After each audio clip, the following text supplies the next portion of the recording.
என்கிட்ட ஒரு பேஷண்ட் கேட்டாங்க, டாக்டர் என்னுடைய ஹஸ்பண்ட் வந்து ஒல்லியாக தான் இருக்காங்க, மிலிட்ரி இராணுவத்தில் ஒர்க் பண்ணிகிட்டு இருக்காங்க. மிலிட்ரிலையும் நாங்கள் வந்து ஃபேமிலியாக குவார்ட்டர்ஸ் தான் தங்கியிருக்கோம். 3 நேரமும் நான் சமைச்சு கொடுக்குற உணவு தான் அவங்க சாப்பிட்டுட்டு இருக்காங்க. அவங்க அம்மா அப்பாவுக்கும் சுகரும் கிடையாது, ஒன்றும் கிடையாது. முக்கியமானது டெய்லி காலையில், உங்களுக்கே தெரியும், மிலிட்ரியில் டெய்லி காலையில் கண்டிப்பாக நல்ல ஒரு நடைப்பயிற்சி இல்லை உடற்பயிற்சி நம்ம ரெகுலராக கண்டிப்பாக பண்ணி தான் ஆகணும். ரெகுலராக என் ஹஸ்பண்ட் பண்ணிகிட்டு இருக்காங்க. இப்படி நடைப்பயிற்சி ஒழுங்காக பண்ண பிறகு கூட இப்போ சுகருக்கு வந்து டெய்லி 3 மாத்திரை, ப்ரெஷருக்கு ஒரு மாத்திரை, கொலஸ்ட்ராலுக்கு ஒரு மாத்திரை, சுகருக்கு 3 மாத்திரை சாப்பிட்ட பிறகு கண்ட்ரோல் ஆகலைன்னு இப்போ இன்சுலின் போட்டுட்ருக்காங்க. எல்லோரும் என்ன சொல்கிறாங்க அப்படின்னா, நடைப்பயிற்சி பண்ணிட்டோன்னா சுகர் வராதுன்னே சொல்கிறாங்க. நடைப்பயிற்சி பண்ணுனா சுகர் மாத்திரை நிறுத்திடலான்னு சொல்கிறாங்க. நடைப்பயிற்சி பண்ணுனா ப்ரெஷர் மாத்திரை நிறுத்திடலான்னு சொல்கிறாங்க. என் ஹஸ்பண்ட் மிலிட்ரியில் ஒர்க் பண்ணிகிட்டு இருக்காங்க சார். என் ஹஸ்பண்ட் மிலிட்ரியில் ஒர்க் பண்ணிகிட்டு இருக்காங்க. 3 நேரம் வீட்டில் தான் சாப்பிட்றாங்க. ரெகுலராக டெய்லி காலையில் 1 மணிக்கு நடைப்பயிற்சி எத்தனை வருஷமாக பண்ணிகிட்டு இருக்காங்க. இப்போ சுகருக்கு மாத்திரை, ப்ரெஷருக்கு மாத்திரை, கொலஸ்ட்ராலுக்கு மாத்திரை. அப்புறம் இந்த நோய் வந்திருக்கே கூடாது என் ஹஸ்பண்டுக்கு. டெய்லி நடைப்பயிற்சி பண்ணிகிட்டு இருக்கக்கூடிய என்னோட ஹஸ்பண்டுக்கு சுகர் வந்திருக்கே கூடாது, ப்ரெஷர் வந்திருக்கே கூடாது, கெட்ட கொலஸ்ட்ரால் வந்திருக்கே கூடாது. ஒல்லியாக தானே இருக்காங்க. அவங்க அம்மா அப்பாவுக்கு சுகர் கிடையாது. கேட்ட கேள்வி நல்லா புரிஞ்சிருக்கும்னு நினைக்கிறேன். இதுதான் என்கிட்ட பேஷண்ட் கேட்ட கேள்வி.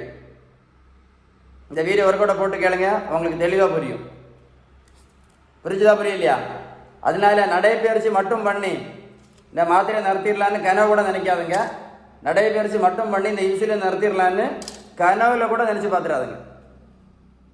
ஒரு ஆளுக்கு ஏன் சுகர் வருது தெரியுமா? ஒரு ஆளுக்கு ஏன் ப்ரெஷர் வருது தெரியுமா? ஒரு ஆளுக்கு ஏன் கெட்ட கொலஸ்ட்ரால் வருது தெரியுமா? தெரியாதா? தெரியுமா? ஒரு ஆளுக்கு ஏன் உடல் பருமன் வருது தெரியுமா? Insulin resistance. ஒரு பேப்பரில் எழுதி எடுத்துக்கிடுங்க, இன்சுலின் ரெசிஸ்டன்ஸ். இதை சரி பண்ணணும்னா ஒரே ஒரு வழி தான் இருக்குது. என்னது? Balanced diet. நம்ம வீட்டில் சாப்பிட்ற உணவில் உள்ள விகிதம், நல்ல கொழுப்பு சத்து, விட்டமின் சத்து, இனிப்பு சத்து, தாது பொருட்கள் சத்து, புரதம் சத்து, ஷீபன் பேலன்ஸ்டு டயட். நீங்கள் வீட்டில் சாப்பிட்ற உணவில் உள்ள விகிதம் கரெக்டாக இருந்தால் மட்டும்தான் இந்த இன்சுலின் ரெசிஸ்டன்ஸ் சரியாகும். சுகர், பிபி, கொலஸ்ட்ரால் வராமல் தடுக்கலாம்.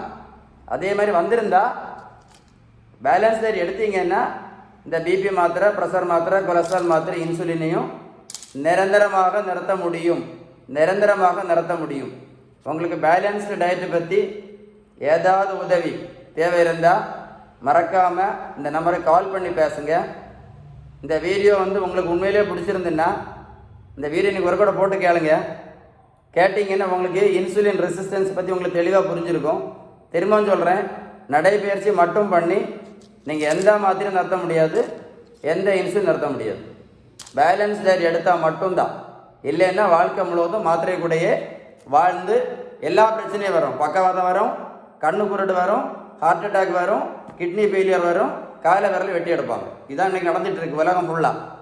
ஏன்னா இந்த இன்சுலின் ரெசிஸ்டன்ஸ் சரியாக இல்லைன்னு வைங்களேன், நான் இப்போ சொன்ன இந்த 5 விஷயம் நீங்கள் தடுக்கவே முடியாது. இந்த இன்சுலின் சரியாக இல்லைன்னா நான் சொன்ன இப்போ இந்த 5 நோய் சொன்னேன் இல்லை, பக்கவாதம், கண் குருடு, ஹார்ட் அட்டாக்கு, கிட்னி ஃபெயிலியரு, இதெல்லாம் தடுக்கவே முடியாது. இரத்த குழாய்க்கு உள்பக்கத்தில் பாதிச்சுட்டே இருக்கும். புரிஞ்சுதா புரியலையா? இந்த வீடியோ கூட போட்டு கேளுங்க, கரெக்டாக உங்களுக்கு புரியும். Stay tune with doctor Sheeban. வீடியோவை இன்னைக்கு நிறைய பேர் தேவையில்லாத வீடியோஸ் எல்லாம் ஷேர் பண்ணி கொடுக்குறாங்க. இது ஒரு முக்கியமான வீடியோ. இந்த வீடியோ நீங்கள் ஷேர் பண்ணி கொடுங்க உங்கள் ஃப்ரெண்ட்ஸுக்கு. யாருக்கு இந்த மாதிரி மாத்திரை இன்சுலின் போட்டு கஷ்டப்பட்டுட்டு இருக்காங்கல்ல, ஷேர் பண்ணி கொடுத்துட்டு அவங்களுக்கு ஃபோன் பண்ணி சொல்லுங்கள், இப்படி ஒரு வீடியோ இருக்குது பாருங்கள், பார்த்தா அவங்களுக்கு கரெக்டாக புரியும். நடைப்பயிற்சி பண்ணியும் பிரயோஜனம் கிடையாது, 3 நேரம் வீட்டில் சாப்பிட்டாலும் பிரயோஜனம் கிடையாது. புரிஞ்சுதா புரியலையா? நடைப்பயிற்சி பண்ணுறதுனாலையும் எந்த பிரயோஜனம் கிடையாது, 3 நேரம் வீட்டில் சாப்பிட்டாலும் எந்த பிரயோஜனம் கிடையாது. நடைப்பயிற்சி மட்டும் பண்ணி இதெல்லாம் ஒரு நாள் நிறுத்த முடியாது. பேலன்ஸ் டயட் இது சரியாகணும் இல்லை, இது சரியாகணும்னா என்ன பண்ணணும்? பேலன்ஸ் டயட் தானே, வேறு வழி கிடையாது. புரியலையா? புரிஞ்சுதா? புரிஞ்சுதா? வீடியோ ஒரு கடை போட்டு கேளுங்க, தெளிவாக புரியும். அனுப்பி விடுங்க ஃப்ரெண்ட்ஸுக்கு.